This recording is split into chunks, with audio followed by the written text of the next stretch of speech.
Welcome to this week's Tin Dog podcast, normally recorded live in front of a cat. Before I start this week's review, I think I'll start by going over some stuff from last week. Of course, remember that there's always the MySpace Tin Dog podcast group, which you can reach by activating your normal MySpace account, going to groups, which is one of the options along the top, and add groups. The group's called Tin Dog. There you go. You type that in, you search, we're there. We've got about 20 members so far, 28 members in fact. Feel free to join, feel free not to join, choice is yours. Also on Podcast Alley, if you've got the urge to vote for me, or vote for the show rather than me, it's not a popularity competition, obviously, I have 3 votes. Oh yes, 3. And of course there's always just leaving a review on iTunes, if the mood takes you. Of course, if you just want to email me, as a couple of people have done, my address, as always, is tin, or dash, choice is yours, tin-dog@hotmail.co.uk, not .com. Not .com? Leave it there. So, I would also like to apologise for last week's show being a bit drab on the grounds that I was remarkably tired when I recorded it. Oh, we could also have some sort of news section this week, but as most of you have already bought the copy of Doctor Who Monthly or subscribed to Outpost Gallifrey, telling you stuff you already know is kind of pointless. Similarly, I won't bother telling you the schedule for this week's Doctor Who on the grounds that you know it's on next week. Now, last week's show, obviously I'll do a bit of an update before I go into this week's review of Blink. I am sorry I sounded a bit sleepy, but this week I am a little bit more healthy, which is good. Now, 2 things that I forgot to cover. The first one is the Rebecca Hayes / Rebecca Stevenson thing. When did she change her name? When did I get the memo? Obviously, I'm not a member of some sort of spaced group, so if someone could email me and tell me what happened, I'm suspecting she got married, but there's not a lot of actresses changed their name because they got married. Is she trying to reinvent herself? Because let's face it, every review you've heard this week of the show has just been, well, we liked Rebecca Stevenson. So has it gone on? Or perhaps she's changed it so that she doesn't sound like a member of the Stevenson-Connolly clan. I just don't know. But does this mean that we've got Nick Frost lined up for the 2009 season? Almost makes you think, but not quite. And of course, the one thing that I didn't mention in the last show, but I did do on the little MP3 cover picture, was the most obvious thing about last week's show. Now, a few people had mentioned were the Family of Blood Rutans, shape changes, they glow green, they can communicate, perhaps they were Rutans that weren't involved. It's a nice thought, largely unlikely, but you never know. If someone wanted to run for it, I'm sure you could slide it in there as canon. The thing I really needed to talk about, however, was Wurzel Gummidge. Yes, Wurzel Gummidge.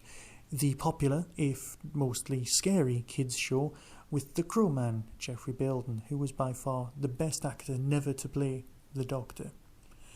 Now, everyone knows it's John Pertwee playing the part of Wurzel Gummidge, but if you think about it, these are scarecrows with interchangeable heads that look a bit like a certain Time Lord we know, i.e. the Third Doctor. Has some of the Doctor's essence got into the scarecrow food chain? Eventually, after several reincarnations or rebuildings, the life force that brought the scarecrows to life has taken on certain Time Lord characteristics. Has this made Wurzel Gummidge canon? I'm sure you're all willing to discuss this, or indeed just take the mick. Right, this week I'm going to be talking about Blink. Well, you already know that. Let's face it, you watched the show. However, I didn't watch it when it was on because I was at work. So, very nicely, I get out of work quite late on, drive home, and watch Blink in bed just before I go to sleep. Yes, that's a really sensible move, isn't it? I'm going to watch something a tiny bit scary. That won't give me nightmares at all. And to be fair, it didn't. It did give me nightmares, however, on Sunday night. When I woke up and the cat was in silhouette as I opened my eyes at 3 o'clock in the morning and suddenly became terrified that the angels were coming to get me. Oh yeah, this story gets into your head. But of course, as always, I'm ahead of myself. There are words that really should frighten Doctor Who fans, and double banking ranks almost with hiatus for words that really should put the willies up people. For those of you who aren't aware, double banking basically means making 2 episodes when you really should be spending all your effort making 1 episode. It means that there's 1 episode per season these days that are light on the ground when it comes to having the Doctor in them. Last season it was, and I don't like using these words a lot, Love and Monsters. Oh, I'm sorry, I feel a little ill. And this season it was, of course, Blink. Now, of course, last season we had the Peter Kay guest star comedy episode. Alright, it was a comedy and it had a bit of a heartfelt thing, and it did have some extraordinarily inappropriate lines about a type of love life. I'm sorry, I'm having flashbacks. You see, I was prepared to love Love and Monsters before it was on. I knew everyone was uptight. I was prepared. I was so willing to love it. I was willing to suspend my disbelief. It felt, for all the world, like a Virgin New Adventure. You know, it was a Doctor Who story without the Doctor in it very much. But I didn't love it. It was just a monster. Everyone's aware of the feelings about it. Let's not go there. Let's not dredge over old ground. This was not Love and Monsters. This was Blink. This was its own creature. They got the guy who wrote the best story of last season, Clockwork.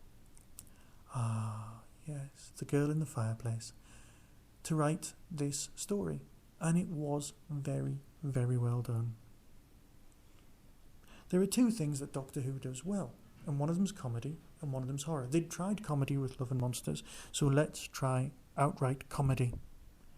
Now, the show is always said to have an infinite amount of potential when it comes to storylines, which I guess it does. But then again, once you remove certain key pieces, it's a bit like Kaplunk. You pull out the wrong peg and everything comes crashing down, and one of the pegs, however, for Doctor Who, is to have the Doctor in it. But something even worse happened this time. We started to realise that, it's not me who realised this obviously, other people have mentioned it, that the best stories of this season are the stories that haven't had the Doctor in them. But then again, that's because they're examining what it is to be the Doctor, and to do that you need to step back a little bit. This was a great story. I'm not moaning. I'm genuinely not moaning. Part of me wishes that they would just make 12 episodes instead of 13, not stress themselves too thin, but if they did that, we wouldn't have this little gem, and that's what it is. It's a gem. Of course, we still have 3 episodes left, so we're not even saying that the best has been. Oh, one thing I am grateful about this story, though, is that there was no Saxon reference. None at all. It was a modern-day story, no reference whatsoever to the ongoing theme.